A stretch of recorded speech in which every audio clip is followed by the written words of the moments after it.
Welcome to my new show, Lee Anderson's Real World, and on the first episode, got some brilliant guests.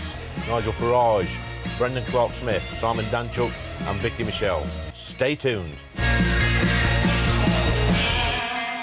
7 years ago today, we made the decision to leave the European Union, and I was one of the 17.4 million people who put the cross on that ballot paper to leave, and what a great decision that was. And if we could go back in time, I would make that decision once again. Look, we are a great country. We are a gift to the world. We are now an independent, trading, sovereign nation. A gift to the world. I keep saying this to anybody that will listen. Look at the things we've done in the past. We've given railways, we've given technology, the Industrial Revolution, arts, culture, Dickens, Shakespeare, sports. Look at, football, tennis, rugby, golf. Everything that's good in this world started on this great island of ours. For centuries, we have punched well above our weight on the world stage. I'm so proud to be a British person, even prouder to be an Englishman, and so I should.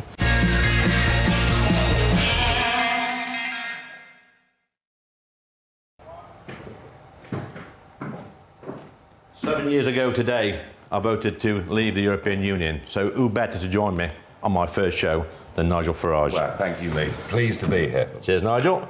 Now then, Nigel, some kids are actually fighting back. They're recording some of the conversations through some of the woke nonsense that's being spouted, and they are fighting back.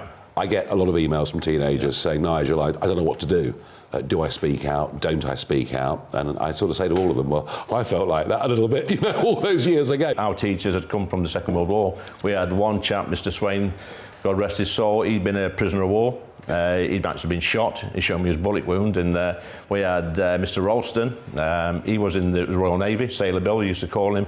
Then when we went up to the senior school, our head teacher had been in the Navy as well. Yeah. So these were people from a different era, got different values, and I respected these people. Yeah, I see one of my old school teachers now still, and I still call him sir after 40 odd years.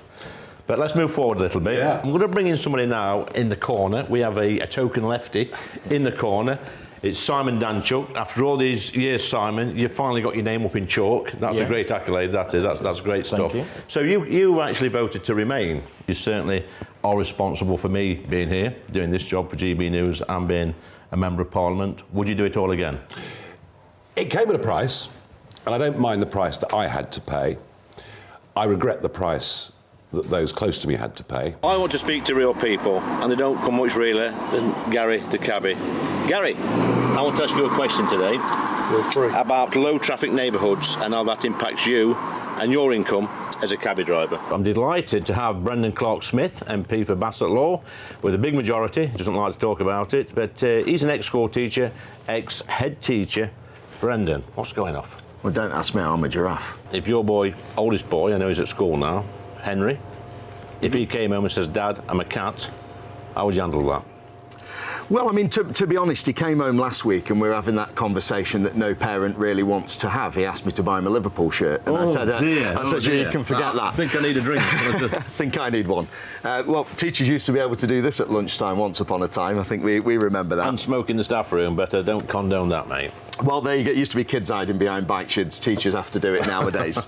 And kids miss so much school with the pandemic. I mean, really, they want a bit of normality. And a lot of our kids don't know what normality is with schools. I think Brendan, I'll have to stop you there. There are baked beans incoming. There's a spoon incoming. Lovely. Open your mouth. OK. Here comes a train. What do you think to that one? Well, they're cold. I'm not coming back to this pub for food. Well, dodgy landlord. What do you think to that one? Is it OK? It's kind of a nutty twang. It's a kind of a 1984 kind of feel to it. A good bouquet, very fluffy. Yeah, a cheeky one. Cheeky one, a little bit dry. OK.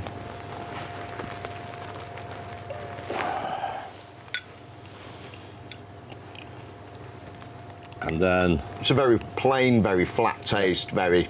And then the third one, neutral. Because we've got to crack on. Incoming.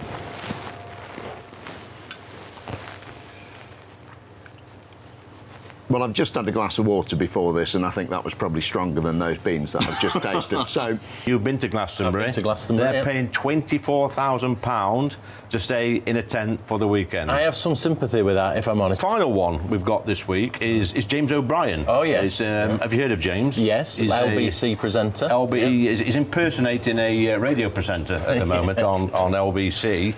Now, he's not actually said anything this week other than just being irritating. Has he got a chance this week, do you I think he's got a good chance. Privately educated, far left winger, I would describe him as. That's how much was that a year at school? Oh, I don't know, but it will have been considerable. But he's very much on the left in politics, and I can't believe he hasn't said anything that's not woke this week. So this is a person that would have, cost his parents or whoever thousands of pounds to go to a private school. Yeah, he's on the left politically and spends a lot of his time having to pop at people like myself and Brendan, who we spoke to earlier. So he's a real contender. Real contender. Let's have a vote. So, is it the Glasgow goers? No. Is it the right college teacher? No, on consideration after the last two, no. So although James O'Brien has not done much this week other than be irritating on LBC, does he get your vote? Yes, we've voted. Gets my vote as well. So James O'Brien, you are Wokey of the Week. If you put it on the bar there, we'll get the That's not too frothy. The no expense frothometer. I'm too little. Where is the frothometer?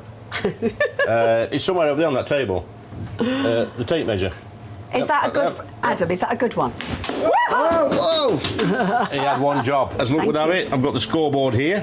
Vicki, your name's on already. Brilliant. So I'm going to write a 9 on there. Oh, that's brilliant. So, great first point. Guys, Vicki, Adam, thanks for joining me on the show. It's been an absolute pleasure. Thank you.